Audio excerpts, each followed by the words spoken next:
블록 토크멘터리, 오늘은 어떤 이야기가 기다리고 있을까요? 자, 이 시간만 되면요, 할아버지에게 뭔가 옛날 이야기를 듣는 듯한 기분이 듭니다. 자, 이렇게 어린 시절로 돌아간 느낌으로 오늘의 비하인드 스토리는 어떤 건지 한번 들어볼게요. 마스터 코인이라는 코인이 있었습니다. 2013년도에 정확히 말씀드리면 2011년도에 이스라엘 한 개발자가 비트코인을 발견하게 됩니다. 그 개발자의 이름은 론 그로스라는 사람입니다. 자꾸 새로운 인물들이 등장해요. 그렇죠. 저도 이름을 외우기가 굉장히 어려운데요. 네. 론 그로스라는 이 사람은 비트코인이 가지고 있는 가능성에 주목을 하게 되고, 이런 어떤 코인을 위한 코인을 만드는 건 어떨까라는 아이디어, 마치 이더리움이 생각했던 그 아이디어를 실현하려고 도전하게 되는 거죠. 그 이름이 바로 마스터 코인이 되는 겁니다. 코인을 위한 코인. 그렇죠. 마스터잖아요. 네. 마스터 코인. 그러니까 모든 코인의 마스터인 거죠. 네. 그런데 일단은 이제 마스터 코인이 있기 전에 이미 2009년도에 비트코인이 나오고, 비트코인에 대한 영감을 받아가지고 비트코인과 유사하게 만든 것이 라이트코인이라는 것이 나오게 됩니다. 2010년도에. 네. 그리고 이런 유사한 코인들이 나오게 되는데요. 비트코인보다 진일보된 상태로 나오게 되죠. 코인의 한계는 어떤 거였냐면 메인넷이라고 그래서 자체적으로 자기 코인 외에는 사용할 방법이 없었던 겁니다. 마스터 코인이 지향했던 건 어떤 거냐면 비트코인을 개발했던 개발자답게 비트코인에 대한 오마주가 깔려 있는 거죠. 일종의. 마스터 코인과 비트코인을 교환하는 방식을 고안해내게 된 거예요. 최초로 코인과 코인을 교환하는 시스템을 고안하게 됐고, 이 마스터 코인이라는 걸 개발할 때 개발비가 필요하니까 비트코인을 주시면 개발해 보겠습니다. 나중에 마스터 코인이 나오면 이 마스터 코인을 제공해 드리겠습니다. 그 대가로 비트코인을 받게 되는 겁니다. 그럼 비트코인으로 얼마를 모금했나요? 이때 당시에 4,700여 개의 비트코인을 모금하게 되는데, 당시의 시세가 대략 한 100불 정도였기 때문에 한 4억? 우리 돈으로 환산하면? 4억 7천, 5억 정도로 환산할 수가 있겠습니다. 네. 큰 돈이라고 볼 수는 없는데, 일단은 그렇다고 해서 작은 돈도 아니지 않습니까? 이런 어떤 새로운 프로젝트에 실제로 거대한 자금이 투자되는 어떤 역사를 만들게 된 첫 장본인이 되는 것이죠. 자, 그렇다면은 이게 좀 갖는 의미가 굉장히 있는 것 같아요. 첫 성과였던 거잖아요. 맞습니다. 어찌 보면. 그렇다면 이게 현재 마스터 코인이 좀 어떤 걸로 바뀌었나요? 마스터 코인이라는 것이 아무래도 초창기에 만들어지다 보니까 마스터 코인에 가진 한계라는 것이 있었습니다. 당시의 기술이라는 것은 정말로 이 블록체인 세상에서는 1년이 다르게 기술의 성장 속도가 엄청나게 빠르거든요. 그러다 보니까 1년 전에 있었던 기술은 굉장히 올드한 패션이 되는 겁니다. 그러다 보니까 이 코인을 유지하기에는 그 당시에 생각했던 생각이 미흡하다. 이거를 업데이트, 즉 다른 코인으로 바꾸기 위해서 일단은 마스터 코인 자체에는 소각 처리를 하면서 옴니코인이라는 이름으로 바꾸게 되는 거죠. 그런 절차를 갖게 됩니다. 그래서 마스터 코인은 역사의 뒤안길로 사라지게 되죠. 다만 마스터 코인에 참여했던 대부분의 사람들이 엄청난 부호가 되고 이 블록체인을 이끄는 어떤 수장이 되고 있는 것이죠. 마스터 코인에 참여했던 부테린 같은 경우는 이더리움을 만들었고요. 아까도 말씀드렸지만 그 브록스라고 그 헐리우드 배우? 아역 배우 출신 그분은 여기에 또 투자자로 참여를 해서 또 돈을 벌고, 여기에서 또 이오스라는 것을 또 만들게 되죠. 자, 그렇다면은 이들 이후에 또 ICO에 성공한 다른 사례들이 있을까요? 가장 성공한 사례로 꼽을 수 있는 것이 지금 코인 중에서 거좀 한 2등 정도라고 봐야 되겠죠. 비트코인 다음의 코인으로 볼 수 있는 게 이더리움이잖아요. 바로 이더리움의 ICO를 말씀드려야 될 것 같습니다. 네. 이더리움을 만들었던 부테리는 당시에 마스터코인의 어떠한 참관인으로서 참가를 하고 있었습니다. 네. 이런 상황에서 굉장히 영감을 얻었던 거죠. 코인을 만드는 마스터코인의 컨셉을 좀 더 확장하기 위해서 닉 사보가 주장했던 스마트 컨트랙트 컨셉을 드디어 닉 사보가 얘기했던 스마트 컨트랙트는 뭐냐면 실제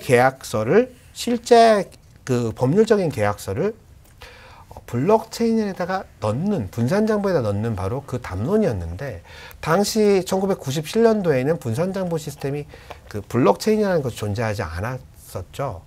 이때 이제 요런 어떤 마스터 코인의 컨셉과 이거를 연결하는 영감을 가지고 토큰이라는 결과물을 만들어내는 이더리움 플랫폼을 가지고 ICO를 성공하게 되는 겁니다. 네. ICO를 할 때 성공하게 됐을 때 받아들인 비트코인이 무려 31,000개의 비트코인이 되게 됩니다. 그걸 환산을 하면 얼마 정도가 되나요?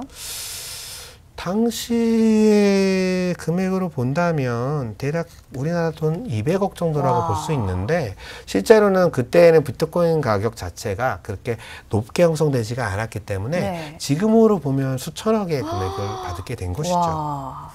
네, 정말 이 ICO가 획기적인 자금 조달 방안인 것 같습니다. 자, 일단 상장에 또 성공을 하게 되면 그만큼 투자 가치가 높아지게 되잖아요. 그 이후로도 정말 많은 ICO들이 또 일어났을 것 같은데 어떤가요? 일단 ICO와 상장은 좀 구분해서 말할 필요가 있을 것 같아요. 네. 상장은 일단은 조금 뒤에 조금 우리가 상장에 대한 얘기는 담론은 좀 다시 얘기하도록 하는 걸로 한번 해보고요. 네. 그 ICO를 통해서 일단 자금이 확보가 된 상태에서 부테리는 그 자금을 가지고 어떤 그 이더리움을 정말로 이들이 원하는 이상을 담은 어떤 기술로 발전시키게 되는 겁니다.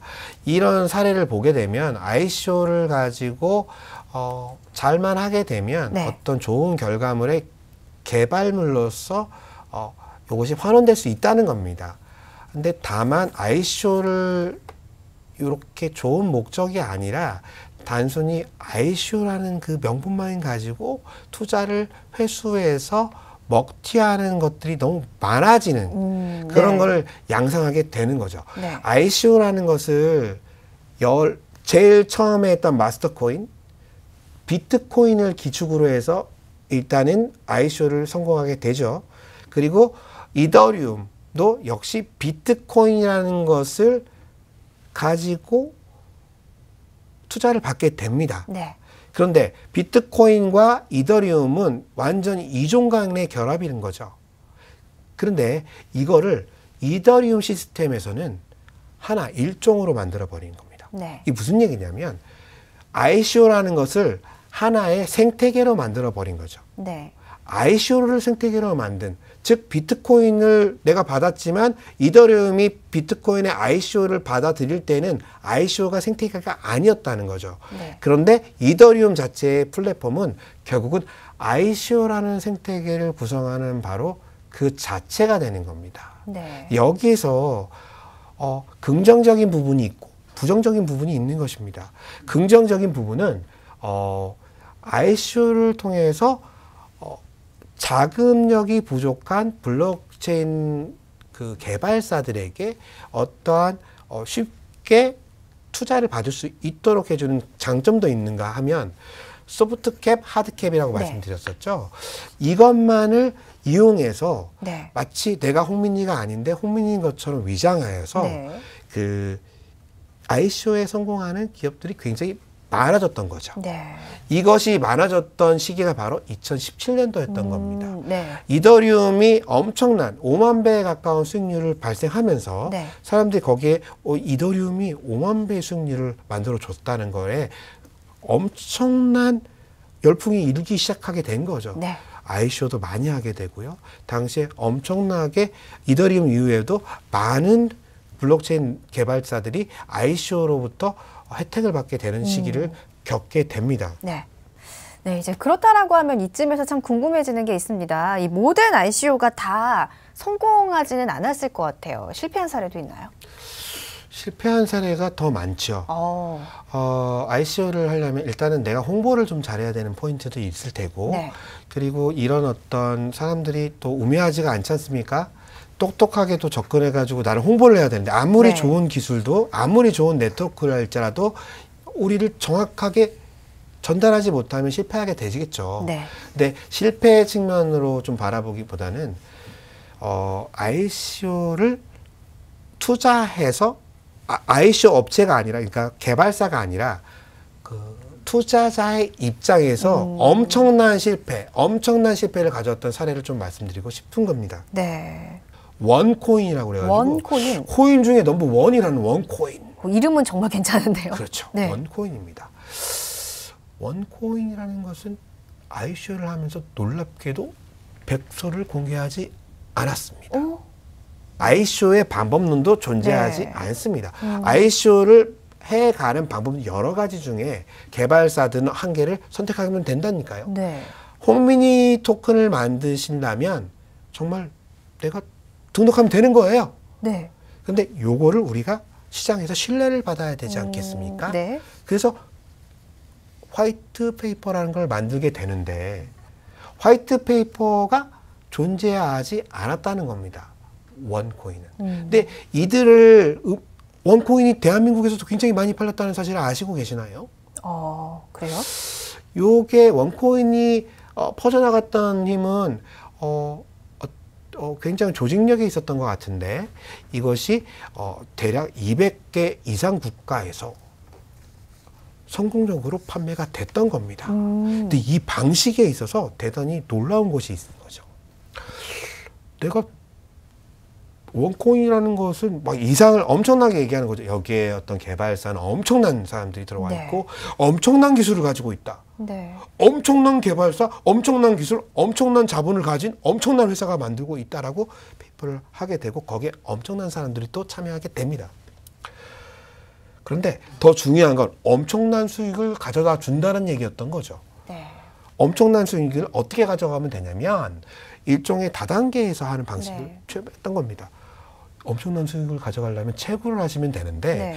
채굴을 하려면 돈을 내셔야 되는 겁니다. 채굴 단계를 여러 단계로 만들어 놓고 내가 예를 들어서 100만 원을 투자하게 되면 채굴 수익률이 얼마가 네. 나오고 네. 내가 200만 원, 300만 원, 500만 원 이렇게 투자에 대한 것을 그래프를 그려놓고 실제로 수익률이라는 것이 어떻게 일어나고 있다는 걸 보여주게 되는 것이죠. 네. 여기에 많은 사람들이 투자를 하게 되는 겁니다. 여기서 지금 사기의 냄새가 솔솔 납니다. 맞습니다. 이게 지난 2017년에 일어났던 일이죠. 아마 기사로 접하신 분들 많이 계실 거고 뉴스에서도 아마 보셨을 맞습니다. 겁니다. 자, 원코인의 사례, 이렇게 뭔가 ICO를 악용하는 사례에 대해서 지금 또 이야기를 해주셨습니다. 사실 이 명암이 뚜렷한 암호화폐 시장입니다. 좀 그리고 블록체인의 생태계, 좀 안정적인 시장의 안착을 위해서는 이런 불투명한 거래는 뭔가 각별히 유의할 필요가 있을 것 같습니다.